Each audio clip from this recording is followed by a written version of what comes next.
साथियों, आप सभी का हमारे यूट्यूब चैनल मधुशाला तथागत भाई रविंद्र चौहान संपूर्ण हिंदी साहित्य शिक्षण केंद्र में स्वागत अभिनंदन है।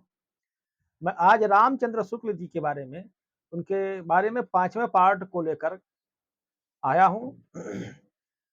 5वां नहीं 6वां पार्ट है ये। तो रामचंद्र शुक्ल जी के बारे में अब तक जितनी जानकारियाँ हमने बताया उसके आगे की जानकारी आज हम आपको बताएंगे। आज के प्रकरण में हमने रामचंद्र शुक्ल जी के बारे में उनका जो ग्रंथ है हिंदी साहित्य इतिहास ग्रंथ, उस ग्रंथ में उन्होंने जो काल का विभाजन किया है, उस काल में उपकालों का भी विभाजन किया है। तो उपकालों का विभाजन की पद्धति क्या-क्या रही है, आइए उसके बारे में हम विस्तार से जानते हैं कि उन्होंने जो काल विभाजन किया है और उसके अलावा उपकाल विभाजन किया है, तो उपकाल का जो आधार या उसकी पद्धति रही है, उसके बारे में आज के प्रकरण में हमने शामिल किया है। तो आइए जानते हैं।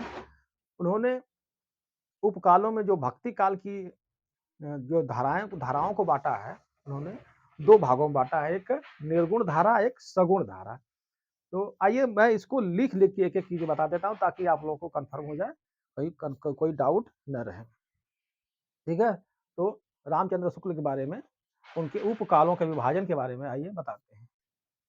रामचंद्र शुक्ल जी ने जो उपकालों का विभाजन देखिए काल तो उन्होंने जो विभाजित कर दिया, काल में जैसे मान लीजिए भक्ति काल है, तो इन्होंने भक्ति काल को जैसे भक्ति काल है, तो हम इसमें जैसे आदिकाल को ना बता करके भक्ति काल इसी वजह जो ज़रूरत है, जिस प्रकार से उन्होंने अपने भूमिका में लिखा है, उस प्रकार से उनकी जो कालों और उपकालों का विभाजन किया है, उन्होंने उसका आधार जो बताया है, वो मैं आधार बता रहा हूँ कि ये रामचंद्र शुक्ल अपने भूमिका में ऐसा आधार बता रहे हैं कि मैंने कैसे किस प्रकार से अपना हिंदी साहित्य का इतिहास लिखा है। तो इनका जो प्रमुख ग्रंथ कौन-सा रहा है, अब बता ही दिया हूँ, हिंदी साहित्य का इतिहास। हिंदी साहित्य का इतिहास जो कि पूर्व में हिंदी साहित्य के विकास के नाम से 1929 में प्रकाशित हुआ था। तो रामचंद्र शुक्ल ने जो उपकालों का कालों के अंदर जो हर काल में, हर एक काल में, ठीक है? काल में उपकालों का विभाजन किया है। तो उन्होंने उपकालों के विभाजन में जैसे भक्ति काल के भीतर उन्होंने 2 धाराओं को बाँटा है। उन्होंने कहा कि भक्ति काल में 2 धाराएँ चली। रामचंद्र शुक्ल ने भक्ति काल को में जैसे एक ये काल हो गया, ये भक्ति काल एक काल हो गया। इस काल के अंदर उपविभाजन किया है। उपविभाजन, याद रखिएगा उपविभाजन। तो उपविभाजन भक्ति काल में उन्होंने क्या कहा है, उन्होंने क्या कहा है कि भक्ति काल को मैंने 2 उपकालों में बाँट दिया है। ठीक है? एक पहला निर्गुण धारा, निर्गुण धारा याद रखिएगा निर्गुण धारा इन्होंने कहा है, निर्गुण धारा कहा रामचंद्र शुक्ल ने। ठीक है, निर्गुण काव्य नहीं कहा है या संत काव्य नहीं कहा है। तो रामचंद्र शुक्ल ने निर्गुण धारा नाम दिया है और दूसरा इन्होंने सगुण धारा, सगुण धारा। देखिए निर्गुण का होया कि कबीर आदि जो अ, अ, ये रविदास आदि जो कबीर आदि जो संत रहे हैं जिन्होंने निराकार ब्रह्म की उपासना की के बारे में बताया है, जिसमें मूर्ति पूजा आदि का विरोध किया गया है, वो निर्गुण धारा तथा सगुण धारा ऐसी धारा रही है, जिसमें मूर्ति पूजन का सपोर्ट किया गया है। तो जब जिसमें मूर्ति पूजन का भगवान की जो भक्ति है, वो मूर्ति बना करके मूर्त रूप में भगवान को मानना ही सगुण धारा के अंतर्गत रखा रखा गया है और निर्गुण धारा के अंतर्गत जिसमें ऐसी भक्ति धारा जिसमें जिसको जिनको जिसमें संत रहे हैं, संतों यानी कि निर्गुण धारा के जो प्रसिद्ध आचार्य रहे हैं, कबीर हैं, इनको संत कहा गया, सगुण धारा को भक्त कहा गया, ठीक है? इनके लोगों को भक्त कहा जिसके अनुयायियों को भक्त कहा गया है, इनके अनुयायियों को संत कहा गया है। तो निर्गुण धारा में निराकार ब्रह्म की उपासना की गई जिसमें किसी भी ऐसे कोई भी भगवान हो जिनको जो भी अलग-अलग लोगों ने अलग-अलग माना, गुरु नानक जी ने अलग माना है। आपके कबीरदास जी अलग माने, रविदास जी अपने अलग तरीके से अपने भगवान की भक्ति किया है। तो इन्होंने जो निर्गुण धारा में निराकार ब्रह्म जिसका कोई आकार नहीं है, जिसका मूर्त रूप नहीं है, मूर्त रूप को इन्होंने खास तौर से जो निर्गुण धारा रही है वो उसने सीधे-सीधे मूर्ति पूजा का खंडन कर दिया है और कहा है कि नहीं, मूर्ति में कुछ नहीं है, जो भी है ये मन के अंदर, घट के अंदर, हमारे मन के अंदर जो भावनाएँ, जो ईश्वर बैठा, हम उसी को अगर पहचान लें तो यही हमारी भक्ति होगी और यही ईश्वर का प्रसाद हमारे लिए होगा।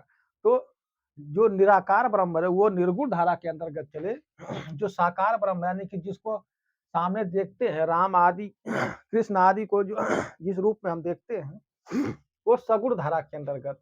तो रामचंद्र शुक्ल जी ने भक्ति काल को दो भागों, भक्ति काल जो काल विभाजन किया, एक काल है इसको दो भागों में बांट दिया। एक निर्गुण धारा जिसे संत काव्य, संत जिसके भक्त अनुयायियों को संत कहा गया, एक सगुण धारा जिसके अनुयायियों को भक्त कहा गया है। तो सगुण धारा के लोगों को भक्त कहा जाता है, जैसे तुलसीदास जी क्या है, भक्त है और कबीरदास जी संत हैं।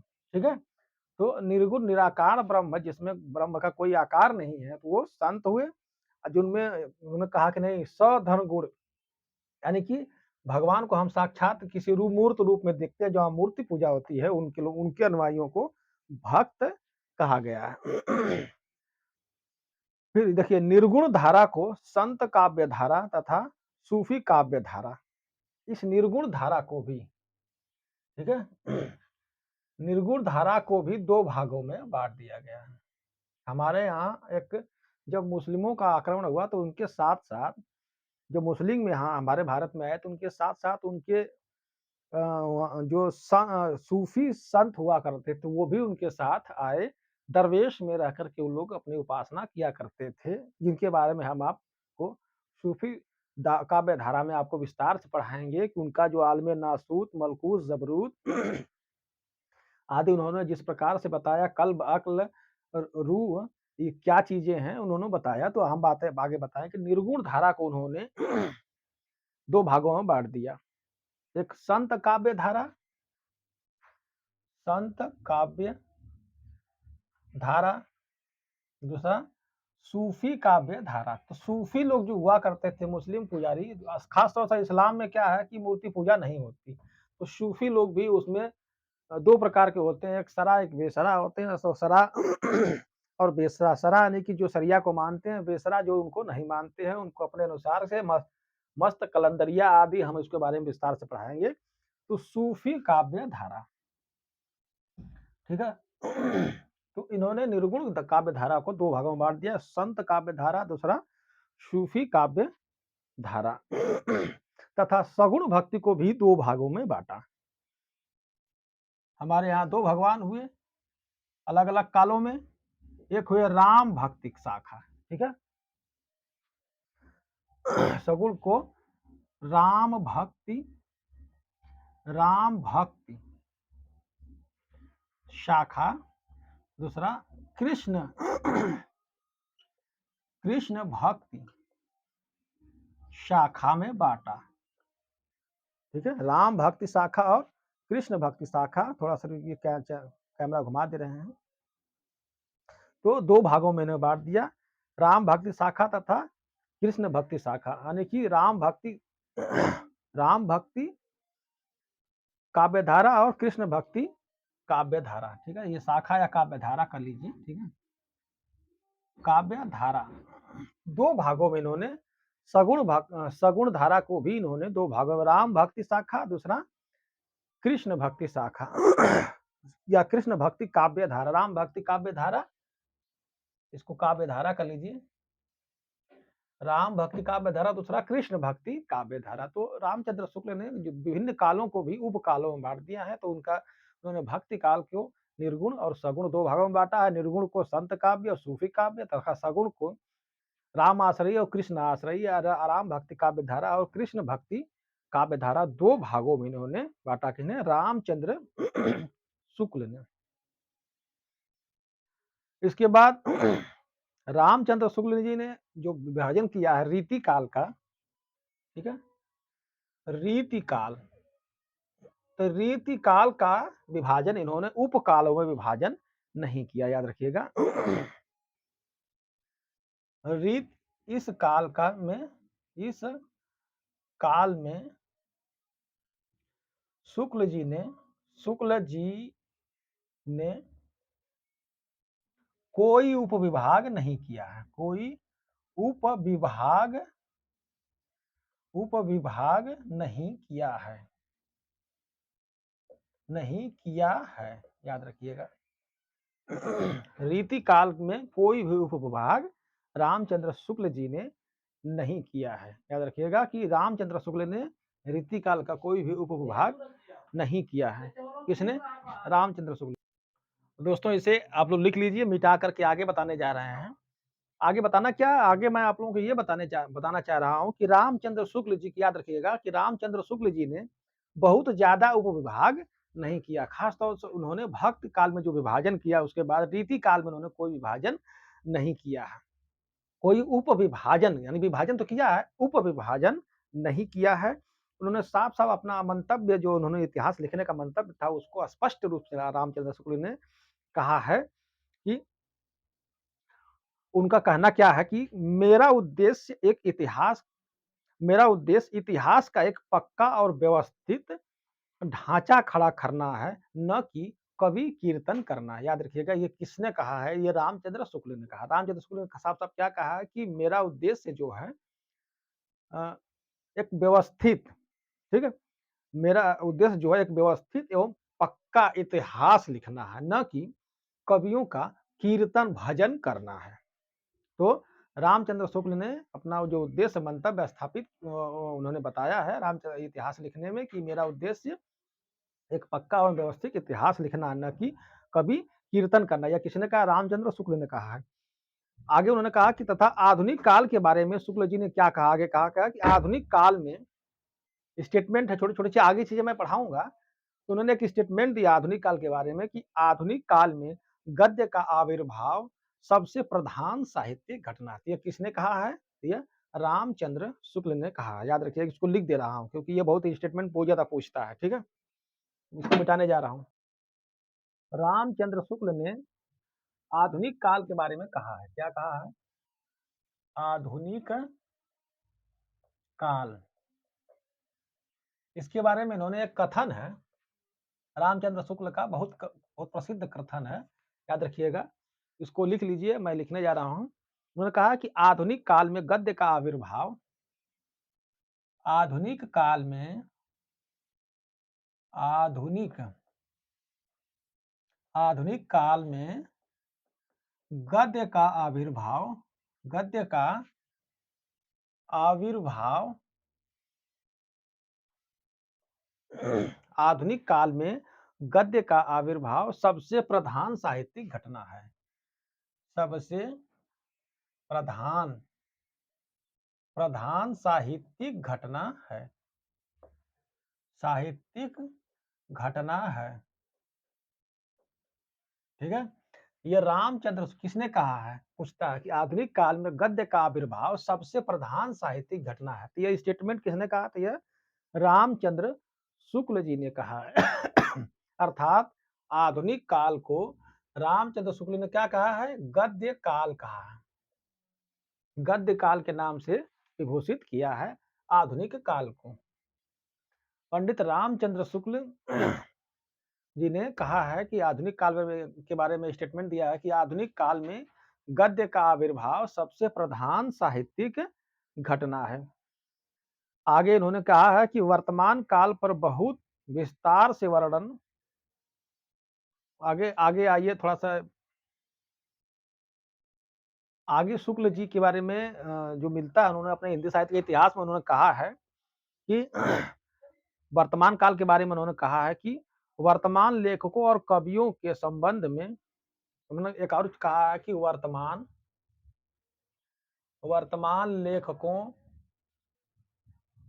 लेखकों और कवियों, वर्तमान लेखकों और कवियों, कहा है। स्टेटमेंट बहुत इनका प्रसिद्ध स्टेटमेंट, बार बार पूछता है वर्तमान लेखकों और कवियों के संबंध में कुछ लिखना, कवियों के संबंध में कुछ लिखना, संबंध में कुछ लिखना अपने सिर एक बला मोल लेना ही समझ पड़ता है। कुछ लिखना, अपने सिर, अपने सिर एक बला, एक बला ही, एक बला ही मोल लेना, मोल लेना समझ पड़ता है, समझ पड़ता है। ये स्टेटमेंट किसका है? तो यह रामचंद्र शुक्ल का है। उन्होंने कहा कि वर्तमान लेखकों और कवियों के संबंध में कुछ लिखना अपने सिर पर एक बला ही मोल लेना समझ पड़ता है।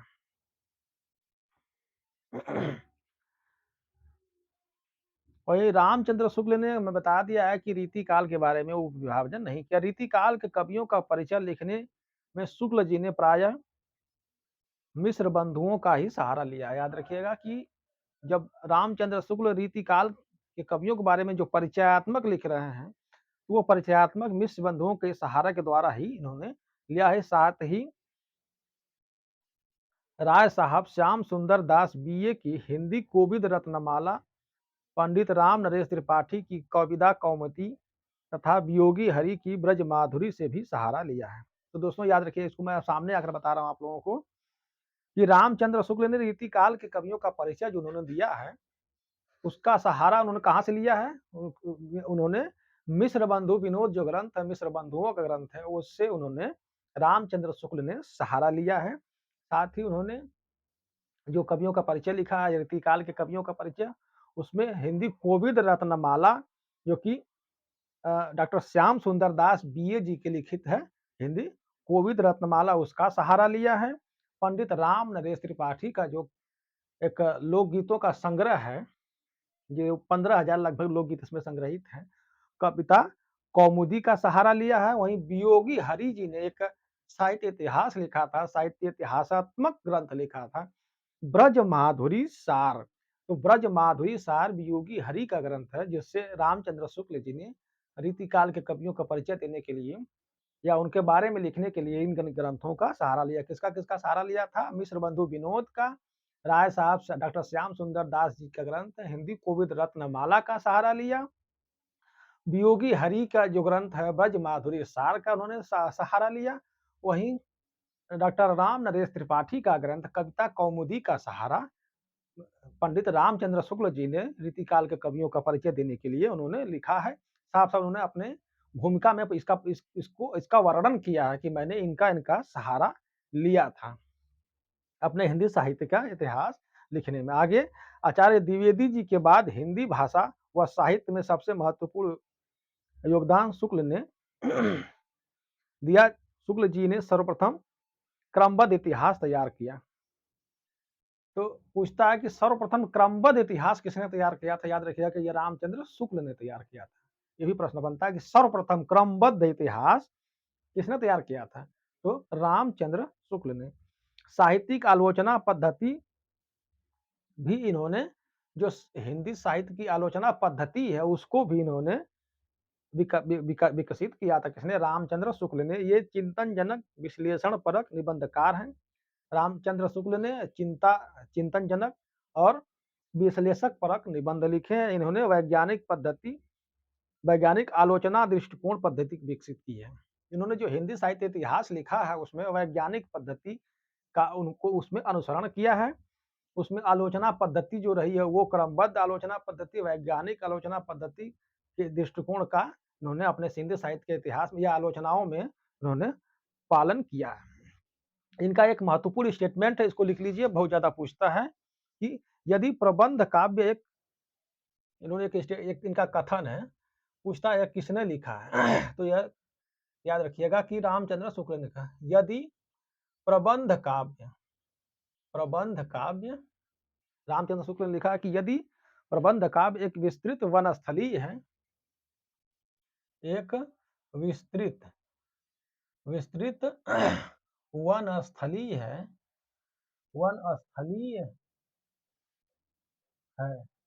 तो यदि प्रबंध काव्य एक विस्तृत वनस्थली है, तो मुक्तक एक चुना हुआ गुलदस्ता है। तो मुक्तक एक चुना हुआ गुलदस्ता है, चुना हुआ चुना हुआ गुलदस्ता है, गुलदस्ता है। यह किसने कहा? यह शुक्ल ने कहा। यह शुक्ल का कथन याद रखिएगा। ये पूछता है इस तरह से कि यदि प्रबंध काव्य एक विस्तृत वनस्थली है, तो मुक्तक एक चुना हुआ गुलदस्ता है। पूछता तो किसने लिखा है? तो याद रखिएगा कि ये रामचंद्र शुक्ल ने लिखा है। वर्तमान लेखकों और कवियों के संबंध में कुछ लिखना, पढ़ना अपने सिर पर एक बला समझ लेना समझ जान पड़ता है, तो ये रामचंद्र शुक्ल ने कहा है। आधुनिक काल में गद्य का आविर्भाव सबसे प्रधान साहित्यिक घटना थी, ये भी रामचंद्र शुक्ल ने कहा है।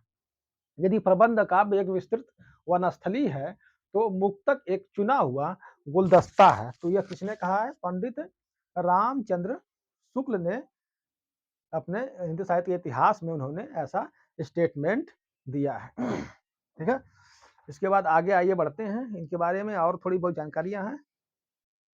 दोस्तों, ये पंडित रामचंद्र शुक्ल जी के द्वारा जो कालों का विभाजन किया गया था, उस कालों के अंतर्गत उन्होंने उपकालों का विभाजन जो किया है, मैंने उसके बारे में विस्तार से आपको बताया। पंडित रामचंद्र शुक्ल ने उपकालों में खास तौर से भक्ति काल को ही उपकालों में बांटा है। उसके अलावा रीतिकाल आदि को बहुत ज्यादा उपकालों में नहीं बांटा है पंडित रामचंद्र शुक्ल ने। आधुनिक काल के बारे में कई बातें उन्होंने कहा। आधुनिक काल में भी उन्होंने उत्थान में जो उपकाल में विभाजन किया, वो उत्थान में किया है। प्रथम उत्थान, द्वितीय उत्थान, तृतीय उत्थान, इसके बारे में आगे मैं बताऊंगा। उन्होंने साफ साफ अपना मंतव्य स्पष्ट किया है हिंदी साहित्य लिखने का कि मुझे एक व्यवस्थित, एक मजबूत ढंग का क्रमबद्ध इतिहास लिखने का उद्देश्य मेरा है, न कि मैं कवि कीर्तन करना चाहता हूं। तो पंडित रामचंद्र शुक्ल जी ने इतना जो अपने हिंदी साहित्य का इतिहास लिखा है, उन्होंने उसकी भूमिका में जगह जगह ये बात लिखा है, उसी को मैं आप लोगों को पढ़ा रहा हूँ। तो पंडित रामचंद्र शुक्ल जी का जो एक दो स्टेटमेंट जो कथन है, जो बहुत ज्यादा पूछता है, उसके बारे में भी हमने विस्तार से अभी आपको बताया। ये हमारे वीडियो, इसमें एक प्रसंग पूरा होता है। अगले प्रसंग में मैं अगली वीडियो में मैं आप लोगों को लेकर मिलूंगा। अगली वीडियो होगी जिसमें रामचंद्र शुक्ल जी ने जो उनका हिंदी साहित्य का विकास ग्रंथ था, 1929 में प्रकाशित हुआ था। इसको संशोधित परिवर्धित रूप उन्होंने 1940 में प्रकाशित करवाया था, हिंदी साहित्य के इतिहास के नाम से। उस हिंदी साहित्य इतिहास में क्या संशोधन हुआ था, उन संशोधनों के बारे में आपको मैं अगली वीडियो में लेकर मिलूंगा। आप सभी से निवेदन है कि आप सभी हमारे वीडियो को लाइक, सब्सक्राइब, शेयर जरूर कर दें। अब मिलते हैं अगली वीडियो में, तब तक के लिए नमस्कार।